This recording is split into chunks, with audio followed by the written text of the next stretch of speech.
আসলে শাকিব খানের সাথে কাজ, এটা শাকিব ভাই নিজের মুখ দিয়ে না বলা পর্যন্ত আমি কোনো কিছু বলতে পারবো না, ঠিক না? হ্যাঁ, বিগ বাজারের আইটেম সং এখন তো আসলে একটা আইটেম সং একটা সিনেমাকে অনেক দূর টেনে নিয়ে যেতে পারে। বাংলাদেশেও তো এটা ট্রেন্ডটা শুরু হয়েছে।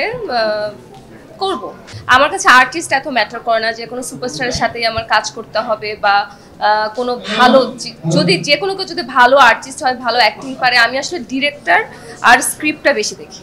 নিজের টাকা খরচ করে ট্যুরে যাচ্ছি বা হয়তো কোনো শোতে যাচ্ছি, তো আমি চাইলেই এক সপ্তাহ পর যেতে পারবো না। একটা ট্যুরে যাওয়ার জন্য অনেক প্ল্যানিং লাগে, তারপর আমি হয়তো আমার ফ্যামিলি নিয়ে যাই।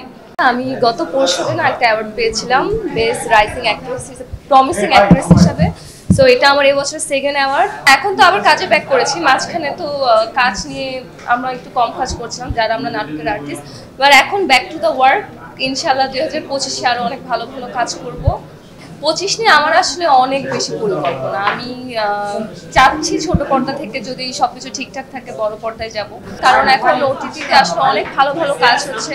আমার ইচ্ছা আছে, আর অফার পেয়েছি, কাজ হচ্ছে। ভালোবাসা দিবস আর ঈদটা আসলে পাশাপাশি 1 মাসের ব্যবধানে ভালো ভালো কাজ করছি। ভ্যালেন্টাইন্স ডেতে ভালো কাজ আসছে, আমার ঈদেও আসবে। সাকিব খান তো আমাদের গর্ব। আমি তার সাথে যে পার্সোনালি কাজ করতে পারছি, আমি মানে নিজেকে সৌভাগ্যবান মনে করি। আর আমার আসলে হার্লিনের সাথে কাজ করে খুবই ভালো লাগছে, আর হার্লিনের সাথে আমি চাই আমার পথটা দীর্ঘ।